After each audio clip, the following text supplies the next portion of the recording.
In the spring of 2020, COVID-19 changed our way of life. Not only did our borders close and businesses shut down, our kids moved to a virtual school platform. This week, after nearly 2 years, in-person learning returned.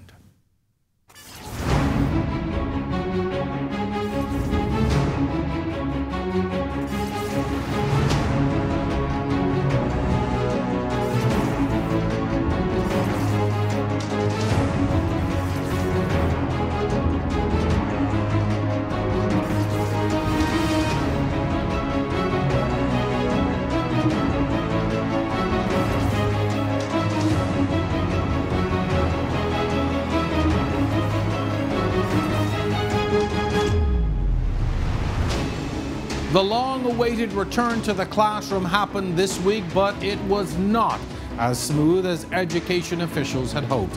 Hello and welcome to On the Record. I'm your host, Jerome Sawyer. Well, the Ministry of Education has made the plunge, and despite the continuance of the COVID-19 pandemic, has decided to open the doors to learning as we know it. One of the teachers' unions was in an uproar, though, after the announcement of the return to actual classrooms, ordering their teachers to call in and not show up to school. Tonight, our guests, the Minister of State for Education and Technical and Vocational Training, Zane Lightbourne, Belinda Wilson, she's the president of the Bahamas Union of Teachers, and Sandra Major, president of the Bahamas Educators, Counselors and Allied Workers Union. Our topic, education, the way forward. You're watching On the Record. See you on the other side of this break.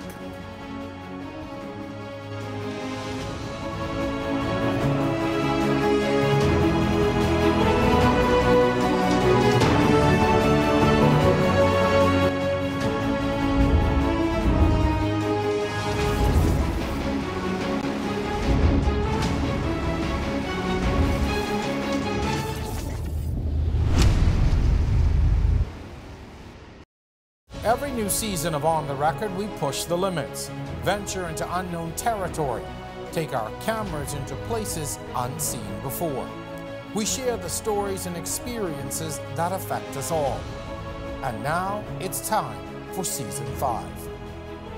On the Record, Thursdays at 8 p.m. on RTV, cable channel 212, and streaming live on Facebook.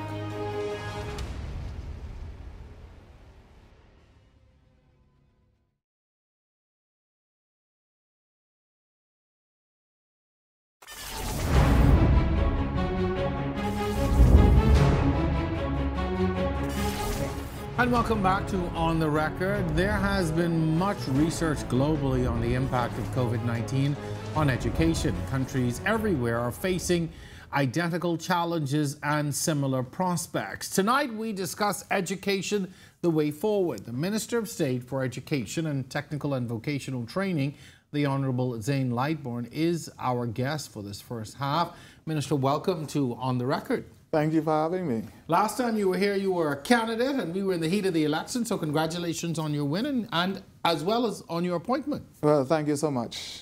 It has been a tremendous experience. Education is something that is always in focus, even outside of the COVID period, but certainly in the past 2 years, it has taken center stage just because of what has happened and how it has affected our children and our teachers. So let's first of all talk about this decision to return to the classroom. The numbers are once again plummeting, seriously on the decline. Is that what guided your decision to have students and teachers return to the classrooms? For clarity, the health experts really guided our decisions. Mm-hmm. The decision to go virtual, to go fully virtual, to go hybrid, and even requests that we would have gotten from other schools, whether private or Family Island Public, where they had 0 cases. They wanted to go fully face-to-face.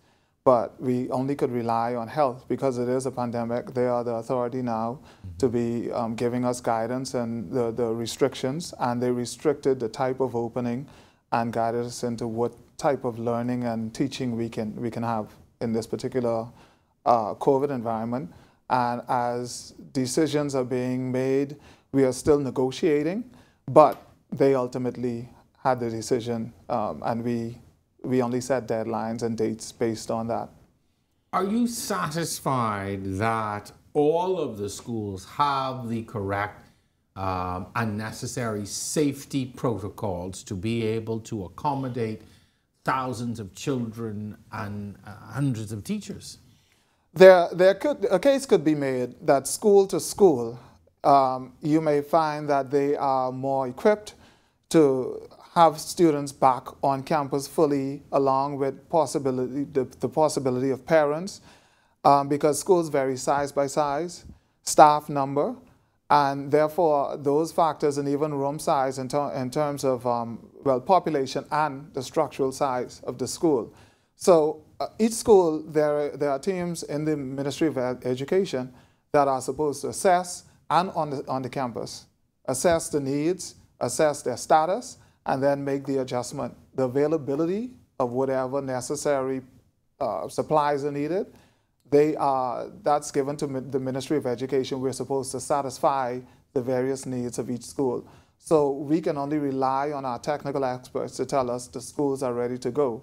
And therefore, once the all clear was given, a decision was made that schools can now fully operate and in the manner in which they know is possible to operate in. You would have mentioned that the decision to return has been guided by the Ministry of Health. Now, when your technical experts go out and they're looking at the schools and assessing what is being done and what's needed, is that guided by health as well, or is that being done in concert with health, or what are the dynamics when your education folks are now going into schools and looking at health issues? Well, it is guided by health. Most of my traveling to the Family Islands, as many may recall, have been with the health minister. We would have gone together with a team from both education and the Ministry of Health and Wellness. We assessed the structure of the school, met with staff, met with the persons on the ground, and then made determinations. And once health was satisfied that a school was at a particular state of readiness, then it was determined that this school can open. However, in cases where there was a case-by-case requirement or request made by us, health would have still had reasons to suggest that we do it in a blanket way, because we do have travel continuously from Family Island to Family Island, and also exposure within the community that they took into account before making a determination that schools are going to be able to be open individually. Have you taken into consideration the concerns of parents? I mean, while kids may seem happy to return, see their friends, get away from home, back in the classroom, back on the playground, there are some parents who are still a bit apprehensive about sending children into these environments. What kind of concerns have you been getting from parents, and has there been that dialogue? I'm not talking about just the teachers at this point, but really parents. Yeah, there's a legitimate fear. There's a legitimate concern. We know the dangers of COVID. We have seen what the first surges have done to our people, to our health system. We don't want to expose our children at any time to sickness.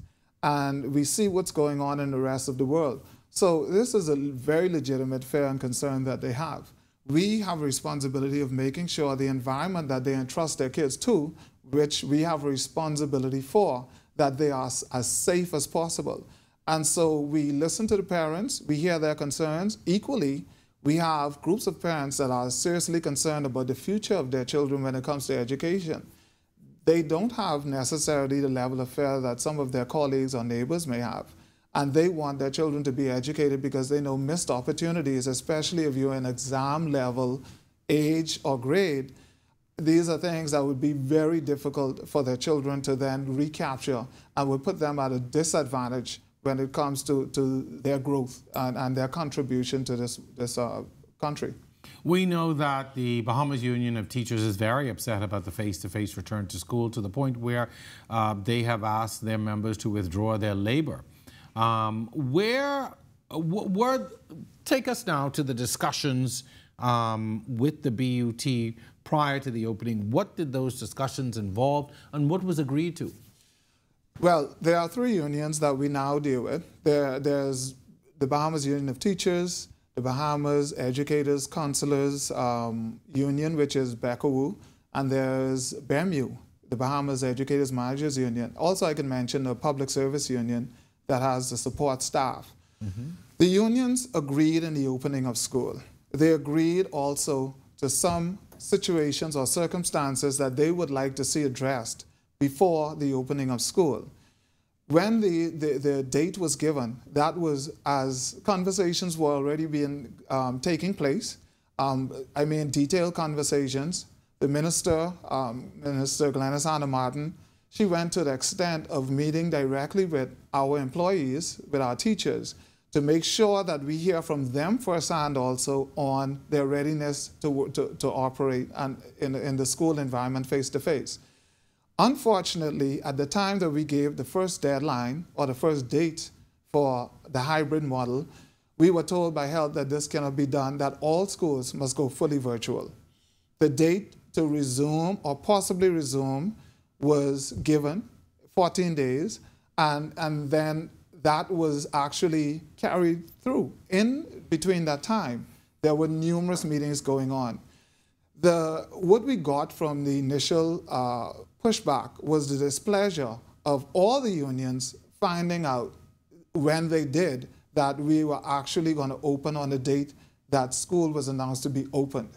Even though it was at the deadline, they thought that they should have been given prior notice before seeing it on social media, because, you know, once someone gets it and it's in a manner where it's digital, we don't control how that's shared. We hope that persons could be responsible.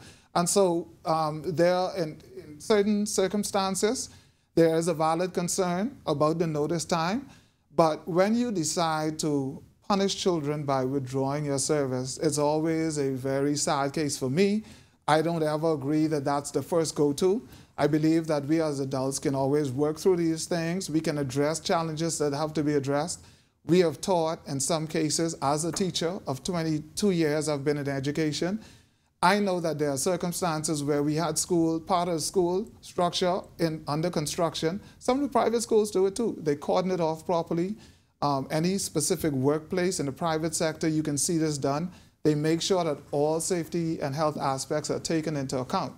When it reaches a point when you're totally ignored and no one is taking into account any health and safety, then the case could be made that, okay, this is my final, this is the last go-to. I'm going to withdraw my service. But after all of this time, to go directly to, we ain't teaching these kids, and it isn't just virtual. When we saw the shut down the computers and don't show up to work and call in, you know, that is not a good place for our country to be in, and our children deserve different. So we're going to take a break. We're at that point in our show. Stay with us. We're talking to the Minister of State for Education and Technical and Vocational Training. We're going to be back with more right after this.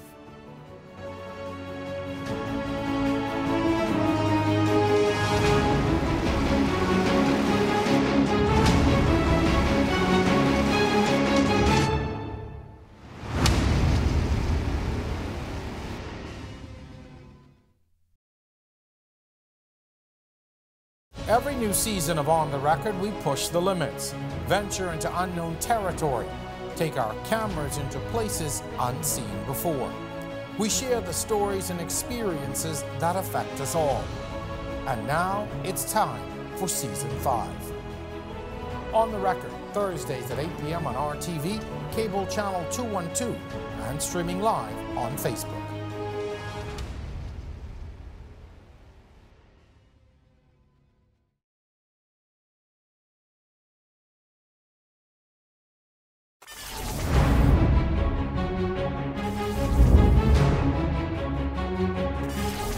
And we are back with more On the Record. Our discussion tonight is Education the Way Forward. Our guest in this half of the show is the Minister of State for Education and Technical and Vocational Training, the Honourable Zane Lightbourne. Minister, as we went into the break, we were talking about really the withdrawal of the services by some members of the Bahamas Union of Teachers. How has this affected our children? We've been going through this now all week. What has been the effect on the children and their ability to receive the education? Anytime a child is not taught or met by a teacher where they can't receive educational instruction or quality education, then it has a negative effect on the child. So I want to make that clear that this is not a happy place or happy medium for us. This is concerning for us. However, there is a contingency plan that the Ministry of Education has in preparation for anything to happen. On any given day, the 160 schools can have an average of, let's say, 2 teachers sick. If we do the math, we're looking at over 300 teachers out in the entire country for that particular day. So the administrators on campus would have to either sit in the class or man the class, or ask for supply teachers or some other persons to assist, whether it's teachers' aides to just hold classes, even though they're supposed to be there to supervise with teachers present. But we always try to have a contingency for days when there's absence of anybody from the teaching staff or otherwise on the campus. So this has definitely had its effect, but it didn't disrupt the school campus, and it did not disrupt the educational process on the whole, because many students would have had their teacher in the front of them in this case. Some schools had more absence than others. Some schools didn't have any at all. And we commend the 3,200 teachers that did show up for school, that did take their children, deliver education to the best of their abilities in a non-perfect environment in many cases. We know that the environment isn't perfect. We lament the challenges, but to what point do we not educate our children, especially coming off such a long hiatus? The BUT has had a tumultuous relationship even with your predecessors, the former administration, and now we see a showdown of sorts with this administration, the minister yourself. What is needed from where you sit to, to at least begin to move forward on, if I can use the term, on one accord? What is needed, do you think, to mend or to bridge that gap between the union and the ministry? Just maturity and dialogue. We have, let me say this, I commend Bekowu, the new union. It's because, the Grand Bahama. Yeah, right. Mm-hmm. The type of leadership that they would have presented through the challenges that they identified was that we are going to continue to work. However, here's what we would love to see. And they also assisted, gave suggestions, and they also initiated some things that they wanted to have done on the campus. There wasn't this, we're going to withdraw and we're going to take a hard and fast stance. The same thing with BEMU. The educators, managers, workers, these are unions. And the question have to be asked, even the supply support staff, they showed up. So we have to ask ourselves, why this? And in this manner, why now? Because the nation gave certainly their opinion on this, on the withdrawal of work at such a time when it was also exposed that this was orchestrated, where persons were told to, well, lie and say, you have a family emergency. And, when those recordings came out and the parents started to call me, and we don't want this to be about a showdown. This is education. We don't want this to be about any union and the ministry. We all have one common goal, the children of this nation. In order for our children to reach what my minister always defined as their fullest potential in this little country, beautiful country we have to make sure that we do the necessary sacrifice sometimes it calls for. We do necessary research. We do the necessary dialogue to keep them educated.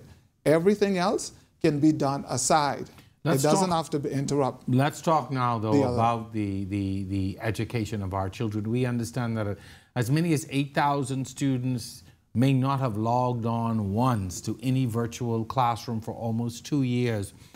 What is going to be done to get these students caught up? And that's just the 8,000 that have not come on. Mm-hmm. And there are others who have come on who may have just been on. And, when you look at it in its totality, we have lost almost 2 years of progress in some instances. What's going to be done to get our kids caught up?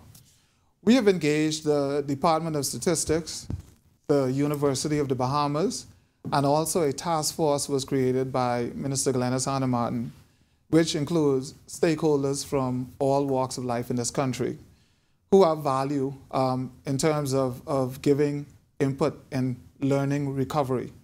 The learning loss that we have seen, it varies. Some students are deficient in areas that have to be addressed in certain special circumstances sometimes, where you can quickly look at the curriculum, you can look at courses that they don't necessarily need to take at this time. You can shave down to make sure that they have numeracy strength and literacy strength that would give you the capacity to troubleshoot other subjects, that can give you critical thinking skills and also problem-solving skills.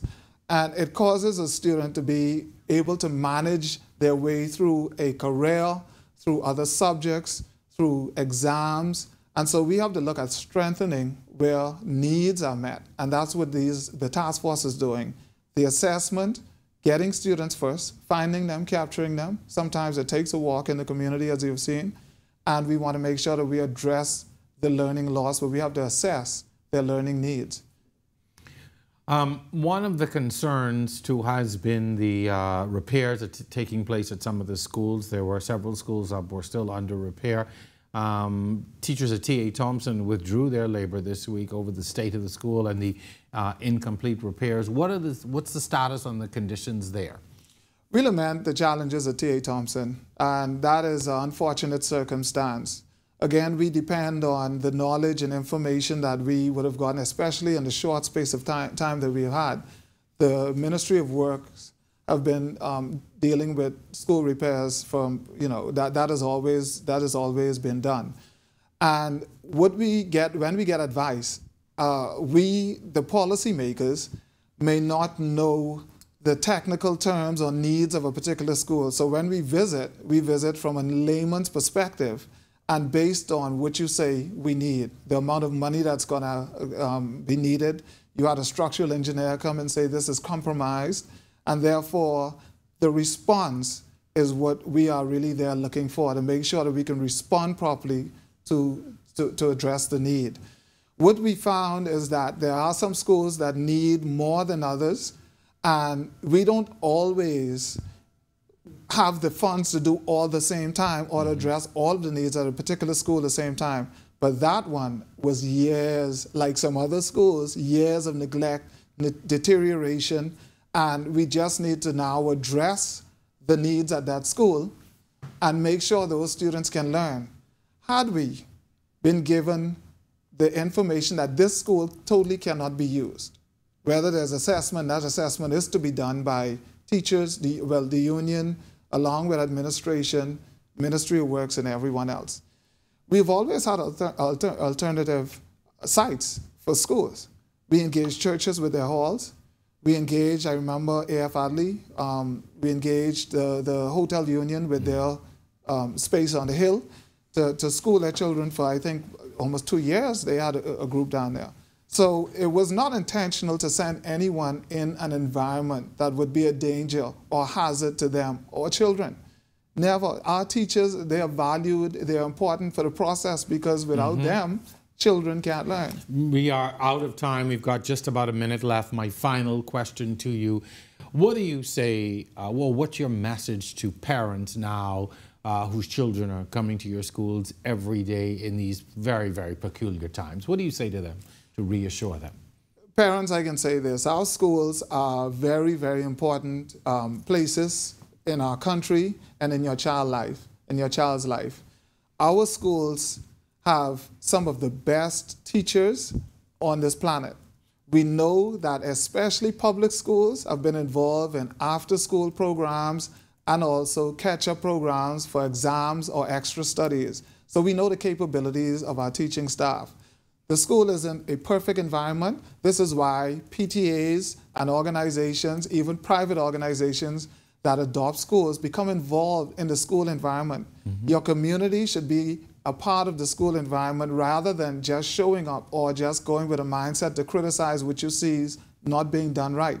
Many of our family islands do it well, and many of our schools do it well, where the community is a part, along with the PTA and board, of the school environment, and some parents and other experts volunteer services to bring schools up to par. We're going to engage everybody to make sure our children have the quality education they deserve so that they can live at their highest potential. Minister, thank you so very much for stopping by and sharing this information with us. Thank you so very much on behalf of the parents who I know are always concerned, and as well as the teachers. So thank you so very much. Too. All the best to you. Minister Zane Lightburn, it was certainly our pleasure having you on with us tonight. All the best, as I've said. We're going to take a break, and when we come back, we're going to be joined by the president of the Bahamas Educators, Counselors and Allied Workers Union. Don't go anywhere. On the Record continues right after this.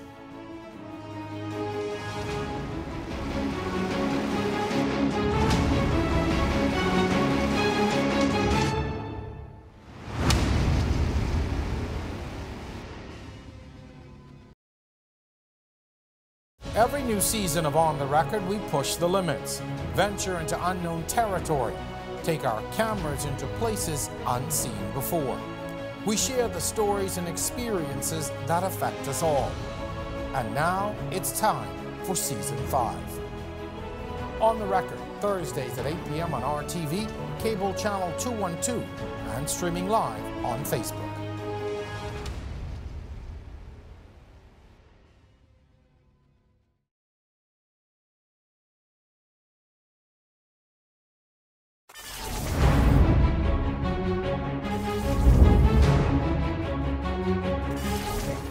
And welcome back to On the Record. As promised, our guest in the second half of the show is out of Grand Bahama. My guest is Sandra Major. She's the president of the Bahamas Educators, Counselors and Allied Workers Union. Our topic tonight is education, the way forward. Welcome to our show, President Major. For those of us who don't know or are not quite sure, tell us a little bit about your union and who it represents. Thank you so much for having us. I am Sandra Major. I'm president of BECAWU, acronym for Bahamas Educators, Counselors and Allied Workers Union. This union represents all of the teachers in the Bahamas. Presently, we have the majority of our teachers on the island of Grand Bahama because that is our base and that's where we have started. But we do have teachers on the other islands, and we are constantly still going out to recruit new teachers. So it represents all teachers. At this moment, we don't have teachers in every school, but that's an ongoing progress for us. And what is the position that you all took in regards to the reopening of the schools as the ministry would have mandated as of Monday? The position we took was that school needed to be open. In meetings with the ministry from November through the Christmas into January, it was our understanding that on the 11th, on the 4th, when we go back, school open. However, Omicron happened and everything changed. They told us that it would open, gave them 2 weeks for the Ministry of Health to set the protocol. Once they did that, on the Monday before when it was called the school to be open, we were told that by the middle of the week, school would be open. Now, we understand that it seemed as if it was rushed, and that's what frustrated teachers the most, in that they got the information secondhand. It's like it came because parents started calling them before we actually knew that school was opening. The Minister of Education said that they were excited, and once the Ministry of Health gave them the green light, they automatically said, yes, school is opening. We have no issues with that. The opening of school, we have no issues with. It's just that all we require is that the information come to us as administrators and teachers first before it goes to the public. But the opening of school, no, school needed to be open. Are you satisfied with the protocols that the Ministry and the Ministry of Education and the Ministry of Health have put in place for the protection, firstly, of the teachers who you represent, yes, but also for the students? Yes, and we have said to all of the shop stewards in school, this is the health guideline. So if those things are not in place, then you must report them immediately. See, we're going to deal with it on school by school. So if your school protocol is not in place, it must be known. Once it's in place and you're happy with it, then we know that I'm still a teacher. So I'm in the classroom. So I know what we're up against. So in your school, if you know that your teachers aren't safe, please report it, and then we will work on it in that manner. So I have to ask, how does it work now when you have two unions representing teachers who may be in the same school, who may have the same or different concerns? You know, we know that the BUT, the Bahamas Union of Teachers, has been the substantive union for teachers for a long time. You now are another union. Now, how does that work when the ministry could possibly be getting two messages from different unions? Well, but presently, we offer we are working we're supposed to be working together for teachers, but our message is this: we want what is best for us. We have to learn how to collaborate, whether we want to or not, because we have to work together. But if we're not willing to, then we have to do what's right for all teachers. So when we get together, we understand that the BUT is the bargaining agreement for at this moment because they were there for the longest. But we do have a voice. So the Ministry of Education has called us all into meetings. They asked for recommendations for all the unions, the BUT, BECAWU, and BEMU. So we're working together with the ministry, and they're recognizing all of our voices at the table. So is there a collaborative effort between yourself and the BUT and the other union you mentioned? Do you all get together, meet amongst yourselves, and then come to the union, or what's the relationship like? No, see, we meet with the Ministry of Education now. We have a better working relationship with BEMU, which is the administration part of the education system. We get along well. We are on the same page. We are working together because what we want to see is an improvement in education. We want the Minister of Education has gone out of her way to make it easier for us to partner with her. And so because she has made that effort, our thought in this union is, if you're going to make an effort to partner with me, then we will do the same with you. We won't fight you on every issue. Now, some things we need to talk about seriously in education is that teachers are frustrated with. But we know that if you're willing to work, you've called us to the table, we're having meetings, you're asking our opinion, you're telling us you're going to work with us to make this better. So we're saying, yes, if you're going to do that, we will work with you. But we want to say to education, you know, teachers are frustrated sometimes. Right now, perhaps with confirmation, they're frustrated. They want to know, when will it happen? Why does it take so long? So if we're working with you, when we come and we bring our issues to you, we expect your response to be just as positive as ours is to you. Do you feel that the BUT has an antagonistic approach to the situation and to dealing with the Ministry of Education? Yeah, my view is this: not in everything you need to fight. There's a time to fight, and there are reasons to fight. Everything does not amount to a national crisis. If you look at issues and you base them on where you are, if you're out of school, and there's a particular issue in a school, you base the issue on the school. You go there and you do what is necessary for that school.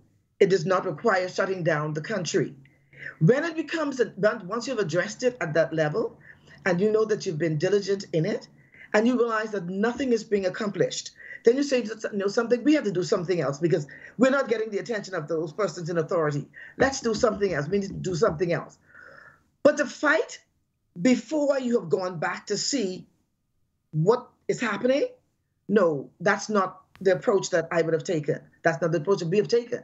We say, let's go back, see where we are, and then come back and offer some suggestions. Now, what has the attendance been like in Grand Bahama for students as well as and the support of parents in all of this? Because the parents ultimately have to allow the kids to come to school. So what has the attendance been like? And even from the teacher's perspective that you're able to see, whether they're with your union or the BUT? Presently, on Grand Bahama, you're asking first. On Grand Bahama, the attendance was excellent. Well, all of our members went to school. The people who were sick, legitimately sick, and could not attend, of course, they stayed out in whatever other reasons they had at the time. But on Grand Bahama, school was in full. We had minor disruptions. We had a few teachers that stayed out, but those things were handled correctly by all school administrators. Children are in school. and I am still in school, and in my school, the majority of the children are in. The ones we haven't seen since we started in September, we have seen a lot of those children. So we were happy to see them because the ones who actually did not do virtual this year, we have seen a good number of them since school opened on Monday. Sandra Major, we want to thank you for coming on and sharing what's happening in Grand Bahama, and also I think officially introducing your union on this show. It's the first time we've heard from you in this setting, and so thank you very much. All the best to you and your teachers and your membership around the country. Continue to stay safe and certainly continue to do the great work that you do as teachers. You all are very important and many times I can say not recognized for the great work that you do. So thank you very much. Thank you so much for having me. All right, Sandra Major, President of the Bahamas Educators, Counselors and Allied Workers Union. It's been our pleasure hosting you for the very first time. We hope to see you back soon on the record.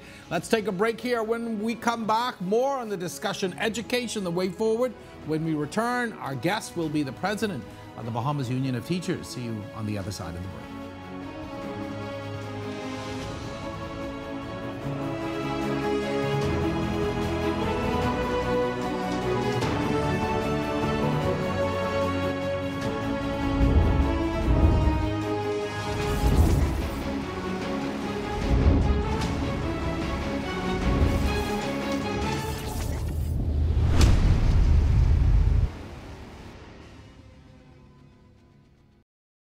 Every new season of On the Record, we push the limits, venture into unknown territory, take our cameras into places unseen before. We share the stories and experiences that affect us all. And now it's time for Season 5. On the Record, Thursdays at 8 p.m. on RTV, cable channel 212, and streaming live on Facebook.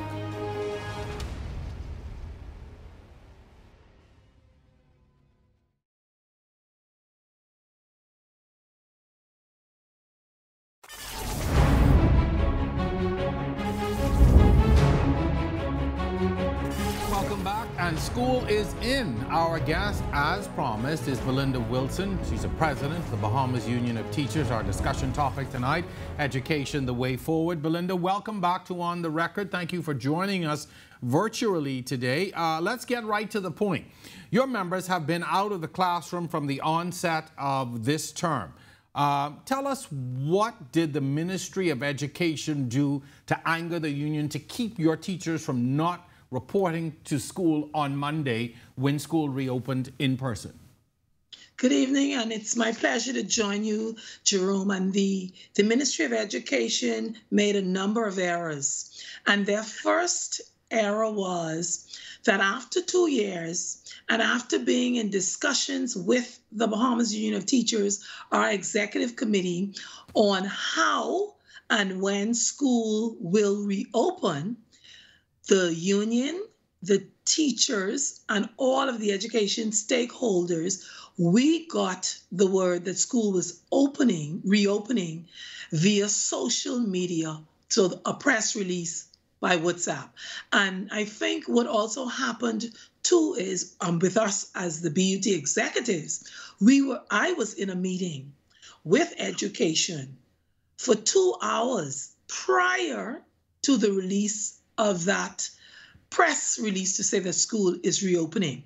What also is a major problem is I would have written numerous letters to not only the Minister of Education through the Permanent Secretary, but also to the Minister of Health, and stating the things that we would like to see in place. What is the union's expectation for the reopening of schools? So not only the health and safety protocols, but also the academic instruction for our 48,000 students throughout the Commonwealth of the Bahamas. So let's take out of the equation for a moment the fact that you said the information was leaked prior to you receiving official word. These requirements that you are asking or were asking to be addressed, were any of those met? How many of them were met? If you just took out the fact that, you found out on social media. But these things that you were asking for, are they in place? Were you satisfied that they were in place? Well, first of all, we've asked for a plan. So we do not have a plan. So one, we don't have a plan. Two, we've asked to make sure that all of the schools are ready to go. Repairs are completed. The schools are clean, sanitized, set up with sick bays. We want to know who are the medical teams. We want to know about testing, the 3 feet distancing for the students, the markers around all of the schools. We want to have contact numbers for the COVID teams. We want to be able to know if it's contact tracing and teachers have to go into quarantine. Then are they going to be penalized because they were exposed to COVID? So there are a lot of outstanding matters that have not yet been addressed. And the blatant disrespect coming from a Ministry of Education officials, I think that is also a matter that teachers are really tired of that. Okay, so there was action taken on Monday and I think even Tuesday and even some on Wednesday. Where are you now in terms of having some kind of resolution? I understand from my sources that you've had some meetings with the ministry. Where are you now in getting teachers back into the classroom and having your concerns addressed? Okay, we're no closer with having any answers because every day I'm asked us, can you please send the list that I just spoke to you about on Wednesday, which you say you have? The list that I gave to you from September the 23rd, the list that I gave to you in October, November, December, January, the list that I wrote to Dr. Darwell on December the 29th, 2021, the list that we talked about on January 3rd, 2022, the list that we talked about on January 6th, 2022. I mean, how many times do I give you the same list? And all I'm getting is rhetoric and no results. We need results in education. Too much talk. We need action. Now, this particular administration is only 4 months in office. Is your union really being fair and giving the ministry an opportunity to progress in regards to this situation? Do you think your actions are fair given that this administration has only been in office about 4 months? First of all, governance is continuous. So once you have the remit, the expectation is that you will deliver. Now, I think they got a honeymoon period, September, October, November, December. We're in January now. This is the 5th month. They got a honeymoon period. Furthermore, what you need to also realize is that the permanent secretary did not change.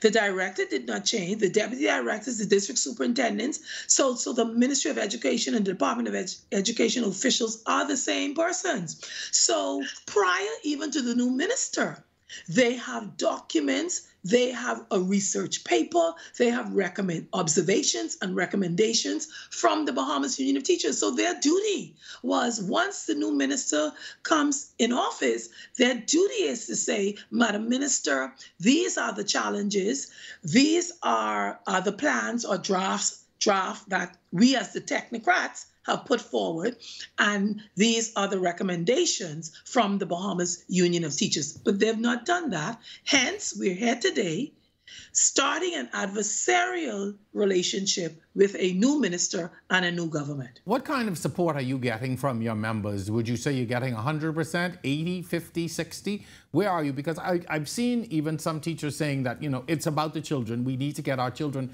back into school, and they're not supporting this. What kind of support are you getting from your teachers? Well, I don't think anyone ever gets 100% support in anything that you do, but we can only gauge it from our meetings that was specifically dealing with this. So on Thursday, January the 20th, when we started the discussion and the dialogue about the concerns, about the disrespect, about schools not being ready, about the hybrid model, we had approximately 1,200 members on a virtual platform, and we met from 8 a.m., and I was on from like 7:30 to 5 p.m. Thursday the 20th. We came back again on Friday. We met from 8 a.m. on Friday to 3 p.m. We came back on Friday we had about 873. persons on that call. On Monday, we came back together with almost 900 persons on the call. We had our shop stewards on the ground giving us numbers. Don't forget now, we have 170 schools on 27 islands and keys. So we're on the ground. We have boots on the ground. We have the information. We have the statistics. We know who supported. And then what it is too is they would have said that there were 466 persons who supported. Well, our numbers are more than 1,200, and we did not do just one action. So we did several actions, but they were quiet but effective. So the support is very good. And furthermore, again, I really need to say this. It's not Belinda Wilson saying, because what we did is throughout those 2 meetings, we had a poll and we had 4 different questions as to which action we should take. So call in got 96% as to let's call in and not attend work on Monday. We got 96% in the poll of those who were polled. And the persons who would have been polled were those who attended the meeting Thursday and Friday. And then we also had our shop stewards do their polls in the schools. So it would seem to me, though, that the greatest losers in all of this at the end of the day will be the children. These children have been out of school for 2 years. Teachers and parents have said to me privately that we are concerned that our children may never catch up.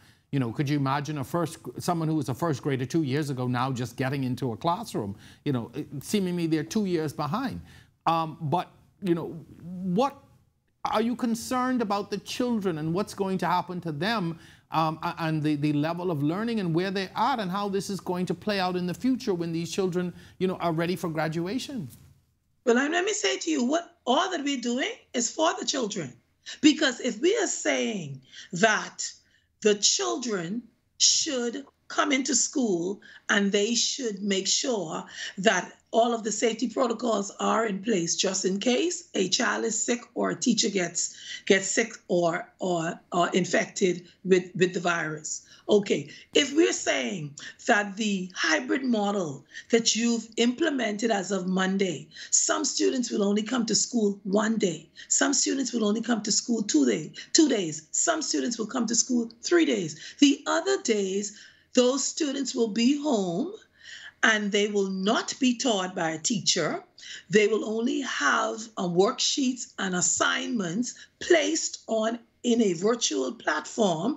They will have to do their own independent studies. So that's worse than what we had over the last 2 years. So what we are advocating for is face-to-face 5 days per week. So we're asking the Ministry of Education, stop talking.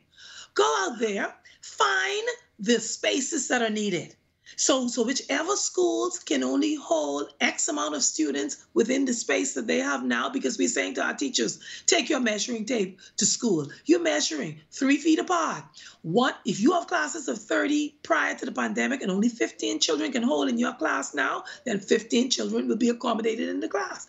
I would have recommended to the minister, the permanent secretary, and others, go out in the community, get spaces, get the retired teachers, get persons who would volunteer, get monitors. We are prepared to teach. We want to teach, but we are not going to put ourselves at risk and by extension, the students. So everything that we do is in the name of the teachers, but at the end of the day, the students are the benefactors. And let me say this too. Everybody keep talking about, 2 years. 2 years, the teachers have bust their butt using their own cell phones, their own laptops, their own computers, their own data, using whatever methods they had to reach the nation's children. So we earned our pay. We earned our keep. And people keep saying, the teachers don't want to teach.